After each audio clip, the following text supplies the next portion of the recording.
Welcome to Tennis Spin, where we put our spin on your tennis. I did an age, kind of a peaking of the age video before, in which we compared like the top ATP pros versus the top WTA pros and saw what the median age was of a tennis professional. Yeah, I know. And, you know, the big three kind of skewed it. But what happens when you look at it in doubles terms, though? Stay tuned.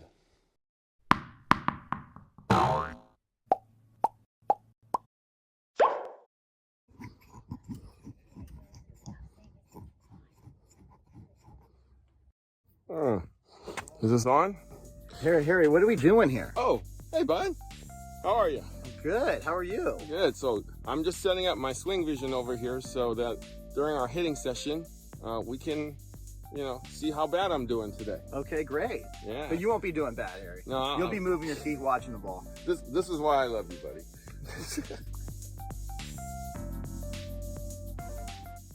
All right, so I got Coach Rob here with me. You know, Coach Rob and I did this thing with just the singles about a year ago, and we're gonna look at it again. We got women's on our left and men's on our right list. Now, is this the end of season rankings that we're looking at? This is current. I printed this yesterday. Okay. So on this list, we have Sabalenka as number 1, Iga number 2, Coco Gauff number 3 on the women's side. The men's side, we got Sinner, Zverev, and Carlos Alcaraz as 1, 2, 3. So what we're looking at is just the ages of, let's start with the WTA.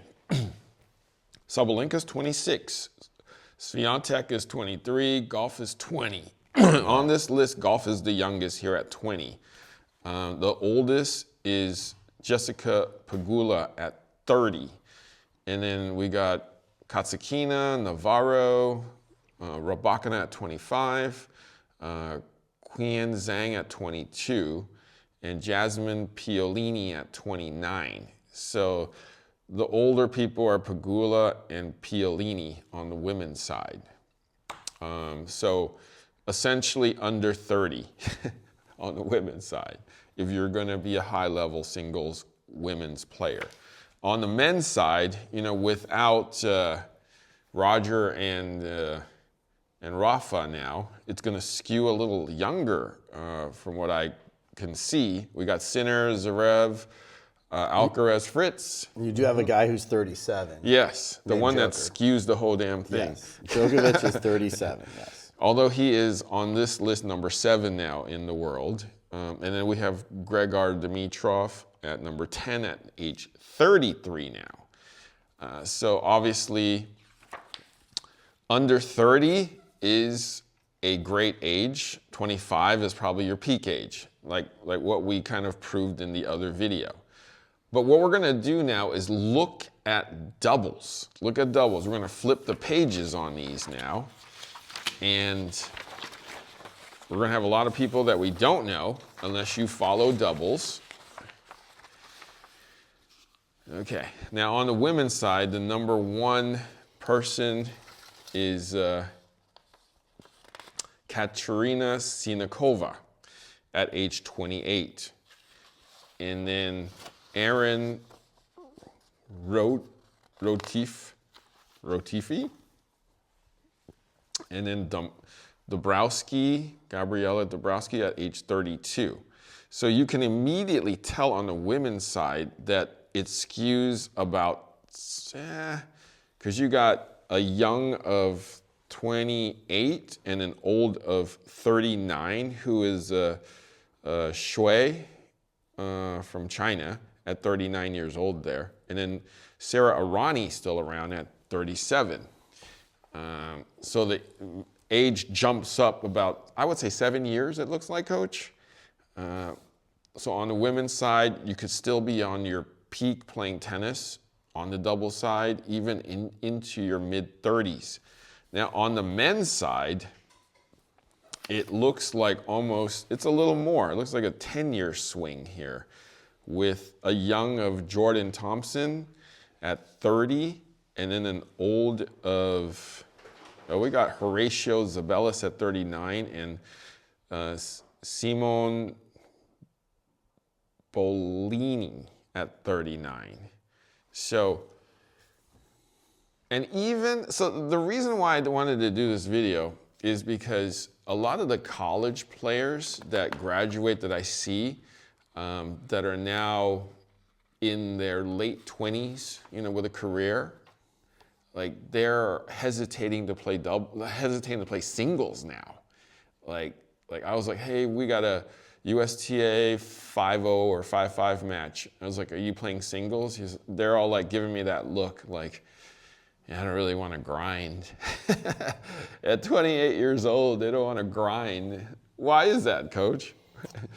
Everybody's body's a little different, and everybody has, different feelings on their level of wanting to compete and, like you said, grind and play that many shots and get yourself into that condition where you're going to need to be physically fit.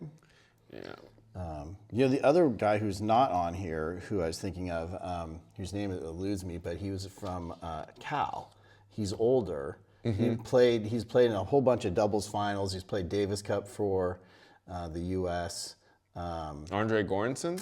No. Hold on. We'll get right back to you on that. All right, so Coach Rob was talking about Rajiv Ram, who is 40 years old. But, I mean, he's still at, I feel like, the top of his game in doubles. He's got great hands. Great serve. Great serve. Yep. Serves really good returner. A la Sampras, like you said. A la and Sampras. And he had a forehand and a backhand like Sampras, too. Good one to emulate. Definitely. Nice and loose with a heavy racket.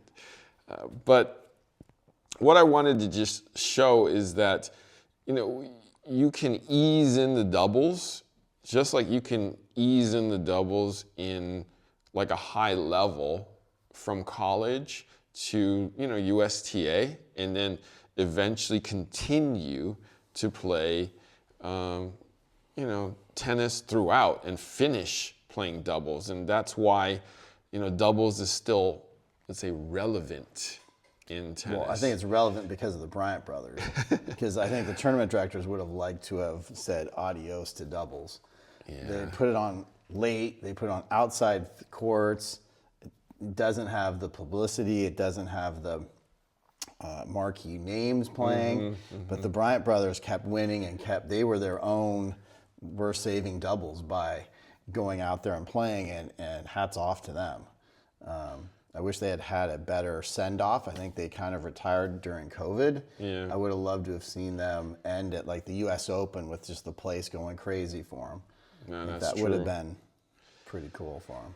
But now, like, one of them's coaching Davis Cup, and they're still relevant in tennis, and they're keeping busy. Yeah, for sure. But that's the thing, though. Unless you're them and you kind of make a mark in tennis, that you're exciting, with the chest pumps and the, one's a lefty, one's a righty, and you're doing these crazy shots. It's like it's not entertaining for a lot of people. Either that, or it's a long night or a long day. Because I've gone out to so many pro matches. You've gone out to so many pro matches. What happens when singles is done?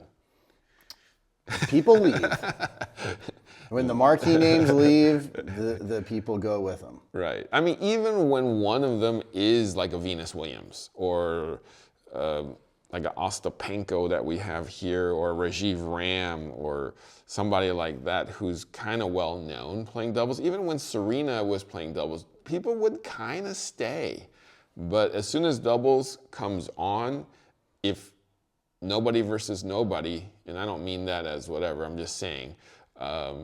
Two people that are not well known. Correct. You would say 90% of the population that was sitting there isn't sitting there anymore. Right. So you have an empty stadium almost. When I think at Indian Wells and also in Florida, those tournaments, I think they have a lot of the top guys stay and play doubles, which makes it more fun to display the skills that doubles players have. Right. And most of the people play doubles that are watching. Exactly. So it's like, yeah. Which is a shame because as we get older, as these lists tell us, we are playing doubles, just like what Coach Rob says. And we need to be watching doubles at a high level so that we can learn things. We can emulate things, learn positioning, learn footwork, learn how to cover, right? But it's not entertaining. It's not going to grab the fringe fan who only is there to see the stars. Right, exactly. But, you know, it's what we're going to play as we get older, as you can see, even at a high level. But I don't think it gets the respect as it kind of deserves. I mean, even in the college level, it's worth 1 point. You play 3 8-point tiebreakers, right, with 3 different teams on your college team for 1 point. Did you know that? It's been a while since I played in college, so I can't say I have. Okay, so this is how this works now. I did know in Division I they were playing let serves. Yes. But that was. Yes. Yeah. So in the doubles, I did not know that. Back in our day, you had 6 singles and 3 doubles, Yep, and you could play both. whoever won the most matches would win the match, right? They decided that was too long. So in the college in America, you have 3 doubles go on first, like 3 sets of doubles go on first against the other team. 8-point tiebreaker. Whoever wins 2 out of the 3 matches gets 1 point. And then the 6 singles duke it out for the rest. So if it's 3-3 on the singles, that doubles means you won. Now, is that Division I or is that It's all Division the way One. through? I don't know about all the way through. I'm pretty sure it's all the way through, but Division One for sure. Just from watching the USF guys and the Cal guys and the women there. So that's how they've kind of. I'm sure it has something to do with time. You know? No, I mean, yeah, there are some long days we spent driving a long way. Yeah. Playing, you could play 3 sets of singles, 3 sets of doubles. You're playing 6 sets in a day. Right. And then still taking a long ride, then getting back, trying to eat, do homework. Right. It's Exactly. a long haul. So that's what I'm saying. Like, it's probably for time, but it also kind of dumbs down the doubles. You know what I mean? It's like it's only worth 1, but you got to win 2 out of 3 for it. Yeah. So, but yeah, guys, do you play doubles? Do you enjoy watching doubles? Maybe you teach doubles. Let us know in the comments what you think of doubles, as it's probably going to be what we play as we go on in life, whether it be competitive or for fun. All right, Coach Rob, thank you so much. Sure. Guys, thank you for watching Tennis Spin, where we put our spin on your tennis.